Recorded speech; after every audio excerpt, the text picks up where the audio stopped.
Hello and welcome to this video on hernias, specifically non-surgical holistic treatment of hernias using food and yoga. Welcome if you're new here. My name is Tumi. I am a medical doctor. I am a poet and a dancer, and I support people in uncovering and living their most delicious, healthiest, and most conscious lives. On this channel, I love creating content around holistic health tips in general and guidance, my raw vegan lifestyle, minimalism as a powerful health hack, and lots of dance. If any of that sounds interesting to you, consider subscribing down below.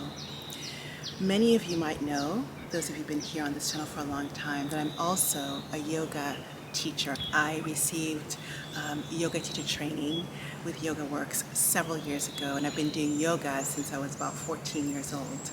Yoga has been so instrumental in my healing journey, and I often implement yoga, whether it's breath work or poses, asanas, with my clients and patients. I also feel like yoga can be extremely helpful for hernia repair, hernia healing.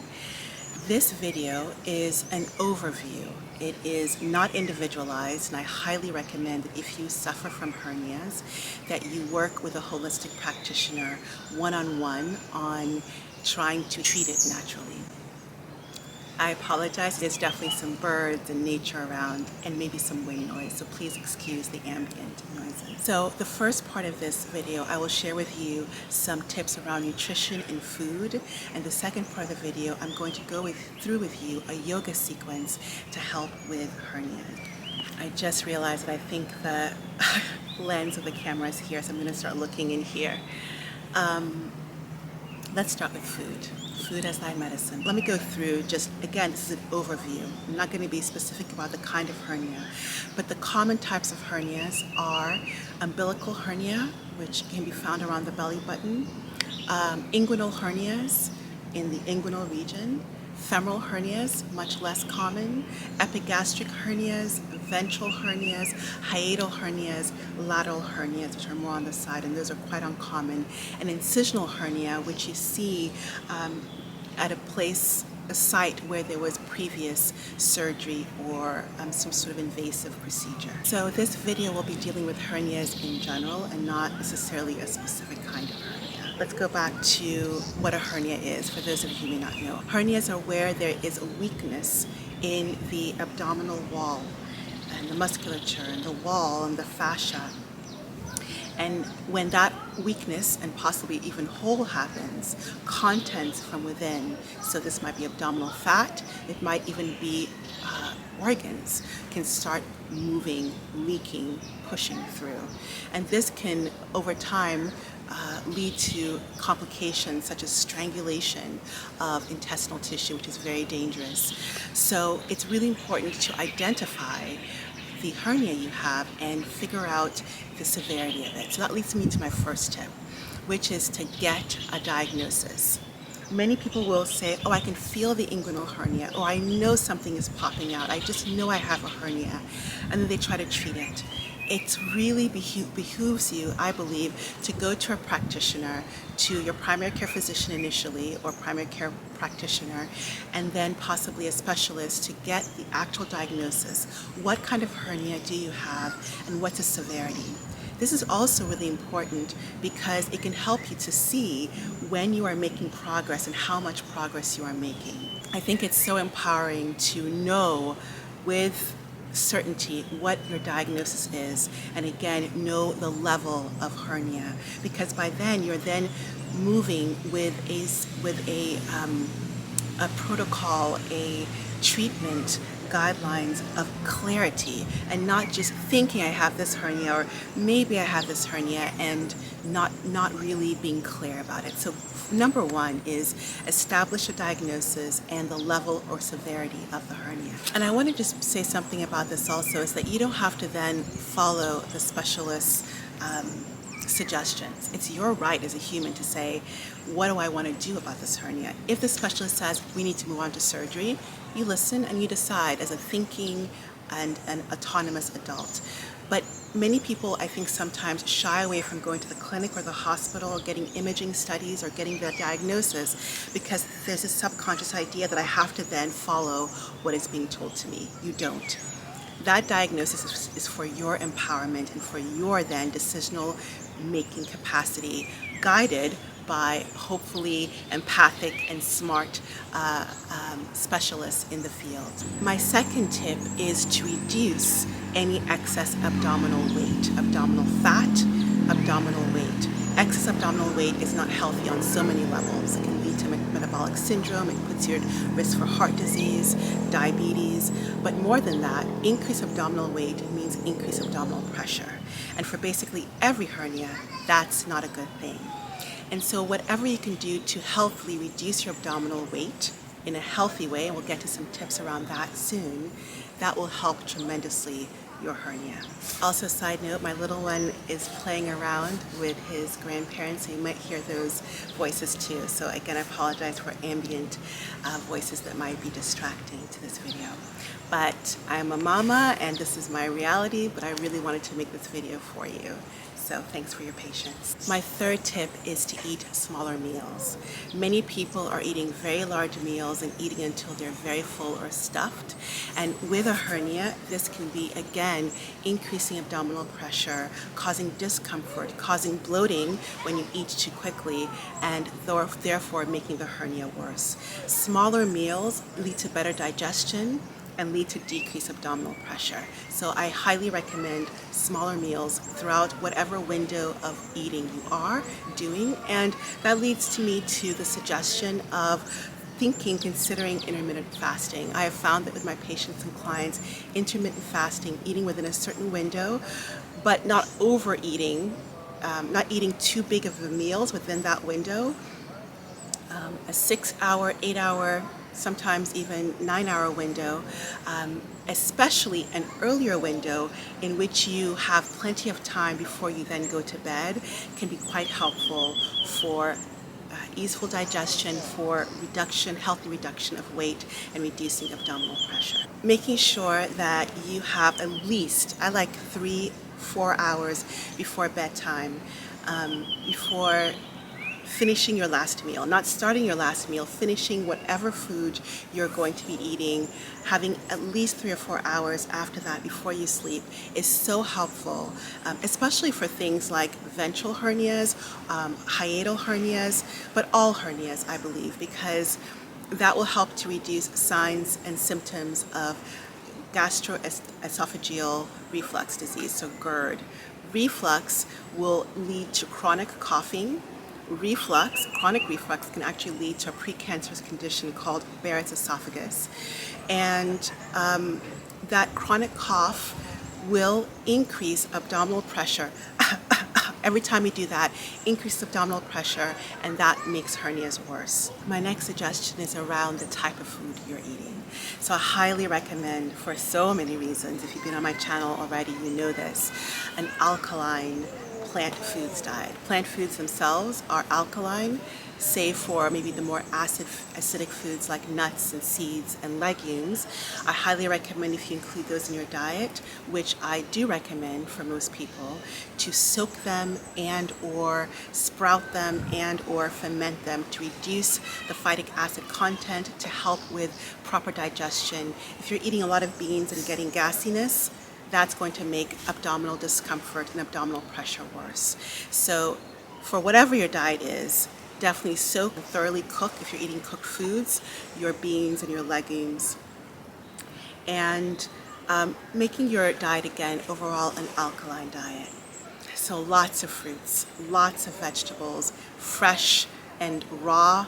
And when I say that by raw, I mean raw fruits with vegetables, raw, easy to digest vegetables. If you're eating lots of broccoli and cruciferous vegetables that are raw, you might get a lot of gassiness.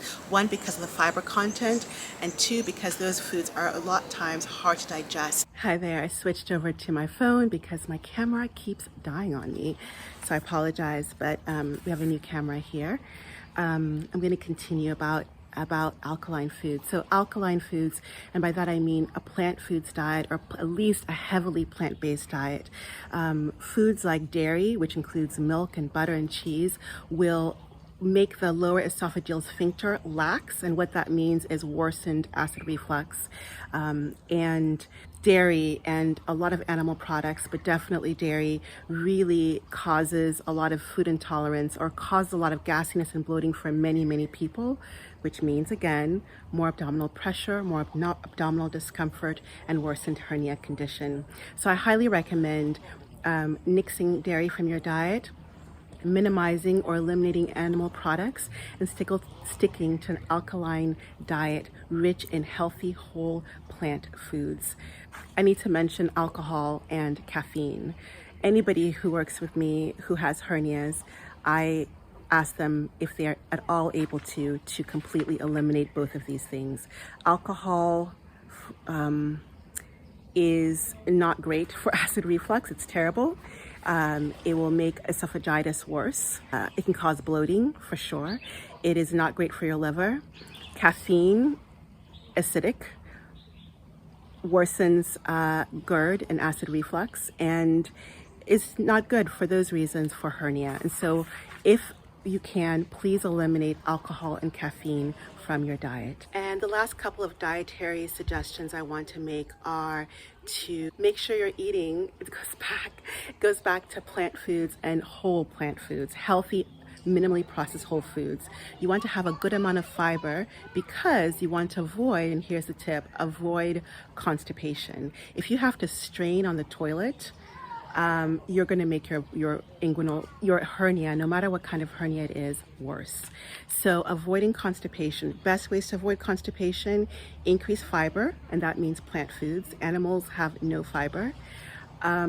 Increase your water intake through drinking healthy water, but also through eating juicy, water-rich foods. So again, we're back to fruits, which are have high soluble fiber, rich, beautiful, structured water content, and move your body. And that's a beautiful segue to the second part of this video, which is about a yoga sequence you can do to help your hernia.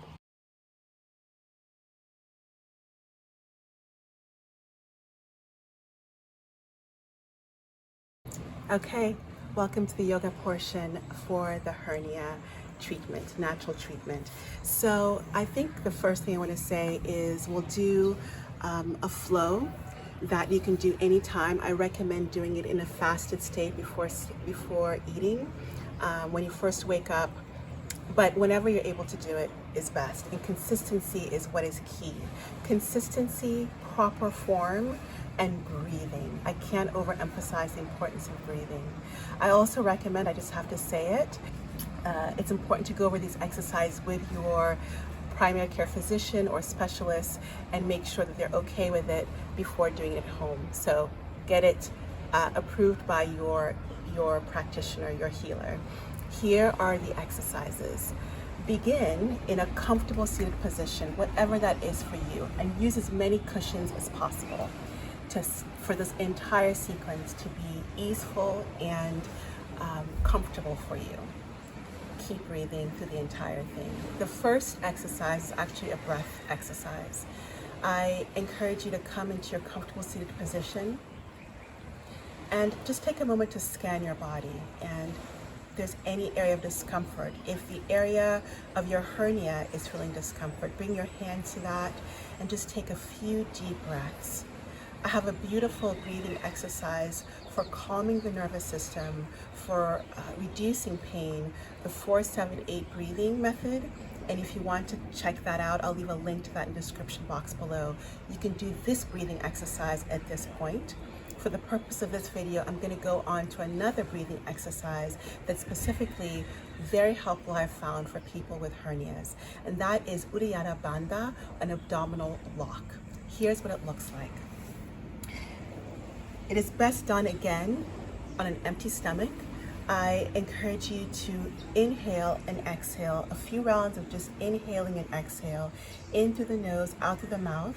After you exhale the last time, you exhale completely, and then you're going to imagine sucking in your abdominal organs all the way in, holding it there, and it looks like this.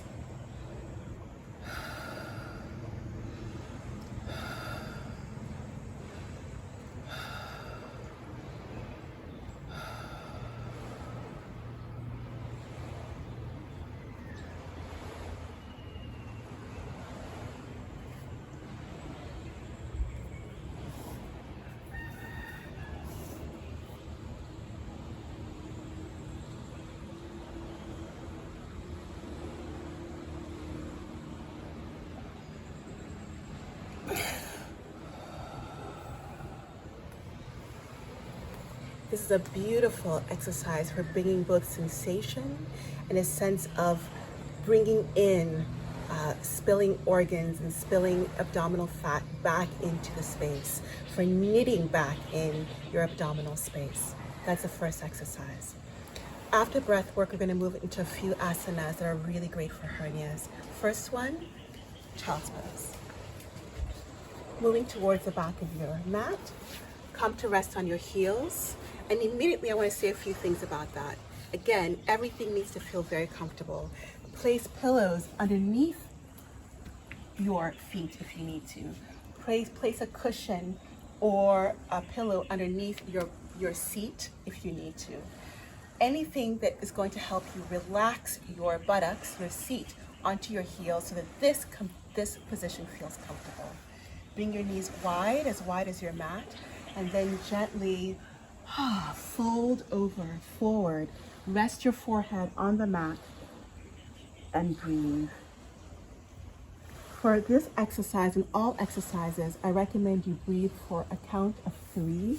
So inhale, exhale, inhale, exhale. Slow and deep breaths 3 times at least. If you want to, 5 or 7 times. I will do 3 breaths. And then you come up slowly, but always keep breathing.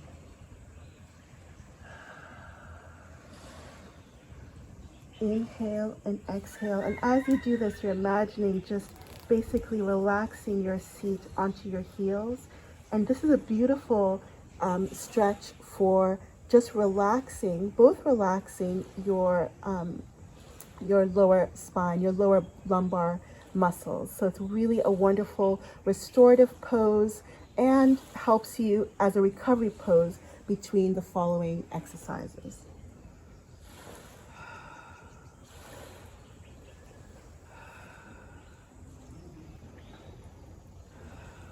Inhale, come up, and we're going to now move into the second movement pose, which is going to be plank.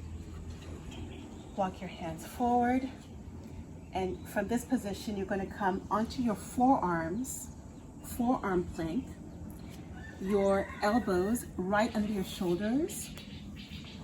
So watch your alignment. Arms are straight ahead, so you have a 90-degree angle. And from this position, you can either keep your knees down. This is a more comfortable or easier position, but it still does the job if you need it. If you're able to, and only if you can keep your back straight, so not arching, but back one long straight line. If you can keep that, you can also tuck your toes and lift up into forearm plank. But if you feel on this position that you're arching your back, or you're having to put your butt straight up, or you feel a bulging in your abdominal muscles, if you're not able to knit your abdominal muscles in, then come down. Wherever you are, you want to make sure, again, back is straight, shoulders away from the ears, you are breathing, and you are knitting. Think of your belly button going to the spine. Inhale, exhale. Slow, deep breaths. Inhale, exhale. Inhale, exhale. You can do 3, 5, 7, but whatever you do, make sure your form stays perfect. After you're done, gently lower your knees if they're not already low, and come back again into restorative child's pose. Again, using pillows or cushions underneath your seat or underneath your feet if you need. Take 3 breaths here. Next exercise, side plank. This is beautiful for strengthening the transverse abdominis and the obliques. The first exercise was wonderful for deep abdominal muscles and the transverse abdominal, including the transverse abdominal muscles. Side plank, we come forward. Again, forearm. Turn to the side. You can first maybe just lie like this. Then you're going to bring your knees towards the front of your mat, bending at the knees. You are resting on your hips. In terms of the arms, again, another 90-degree angle. This time your forearm is parallel to the front of the mat. Again, shoulders are directly above the elbows.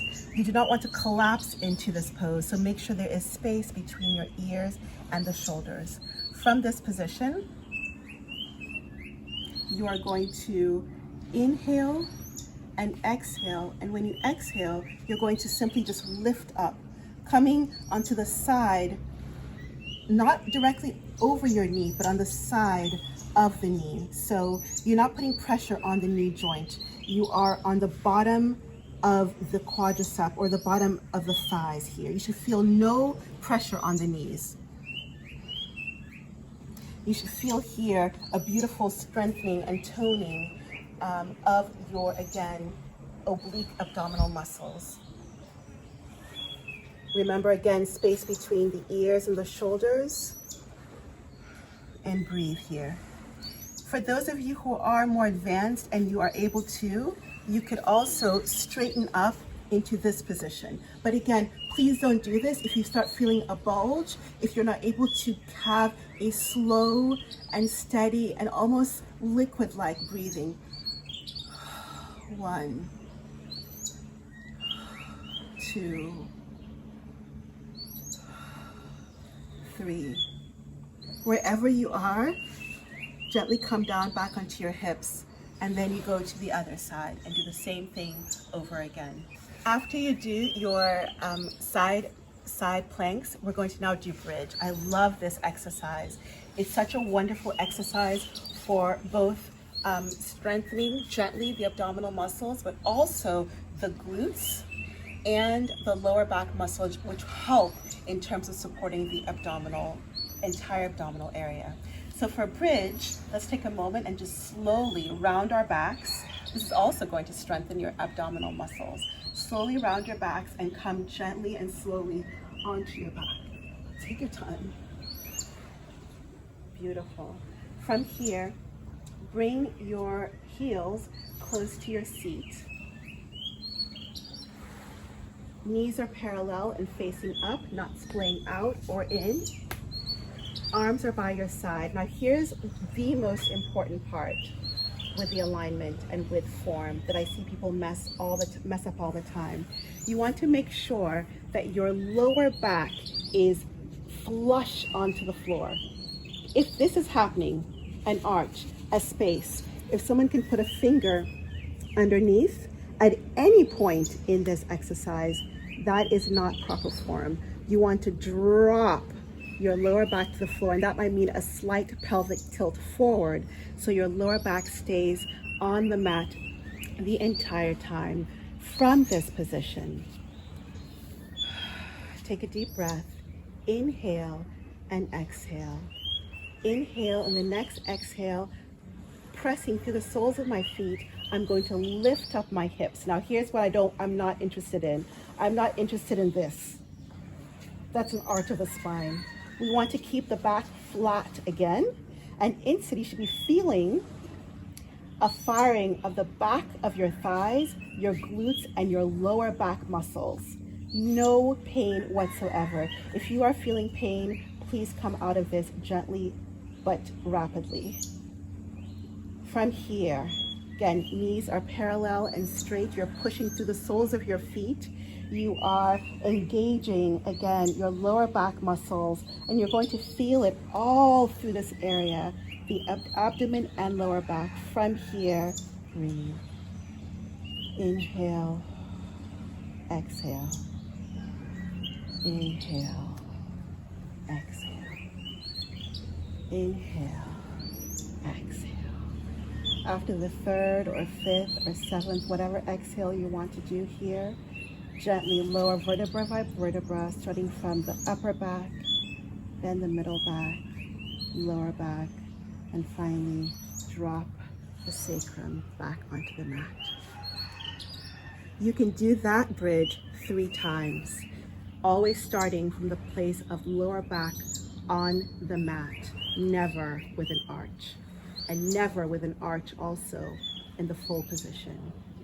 From here, bring your knees to your chest, just roll out. This should feel super good on your lower back. If you have some extra belly weight, you can open your knees wide so that your belly can be relaxed. You're not putting any pressure on the belly. Wherever you are, just rolling on the lower back, giving that lower back a beautiful massage.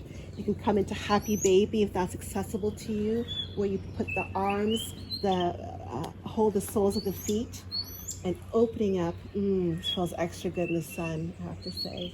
Rolling like a happy baby. Getting that massage, relaxing the sympathetic nervous system. And then from here, we're going to come to our final position, which will be an inversion.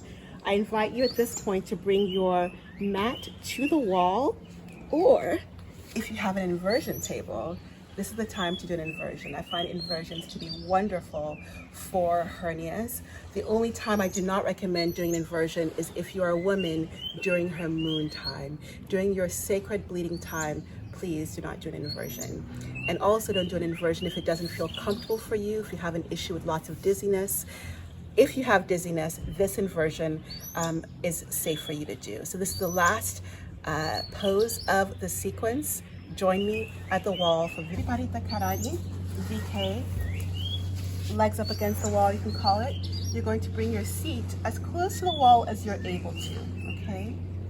If you're not able to get close to the wall, no worries. This is still going to be a very helpful inversion. Now, what can be helpful for people to come to this gently is to first maybe come to your side if you need to. Gently place your feet on the wall. And then when you do that, you're then able to gently come to your back, whatever works. Wiggle your back until a position that's comfortable, as close to the wall as you're able to, so that you're able to then relax your legs as straight as you can get them. If you can't get them straight close to the wall, then move back away from the wall, wherever you are, okay? Open your arms out and just close your eyes and relax. This is your resting pose. This is the pose that is akin to Shavasana at the end of yoga class, where you're sealing in your practice. It's a beautiful pose for helping to bring blood towards the heart. I found this pose to be super helpful for hernias, because one of the big things about hernias is the idea of just increased pressure.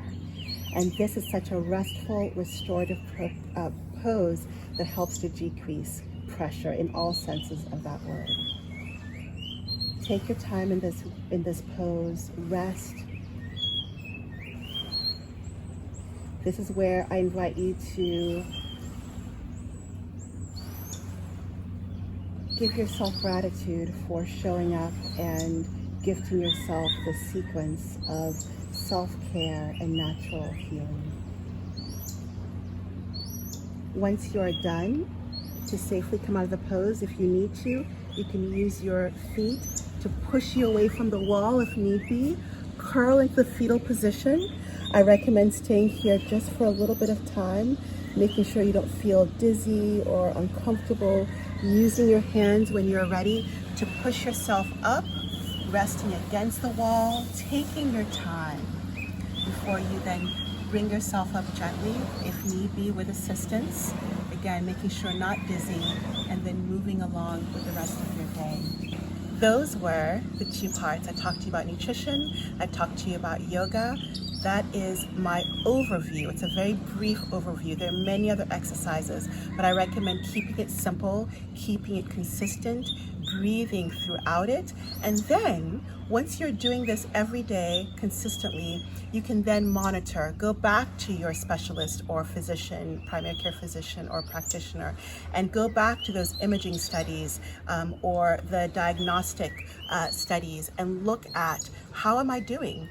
Use this as a way to see your progression and your healing progression with a hernia. This is why I said diagnosis and figuring out your severity is so important, because you can then see, am I making progress? If you're interested in receiving more holistic health tips from me on a regular basis, then consider signing up for my free newsletter. I have one that I share at least once a month, in which I share beautiful holistic health tips, including those delicious plant food recipes I was talking about at the beginning of this video. If you're interested in that, click on the link in the description box below to receive the newsletters. If you enjoyed it, give it a thumbs up. Share it with anybody you think might benefit. Anybody you know who has hernia or is suffering from that, share this video with them. I send you so much love wherever in the world you are. Take care.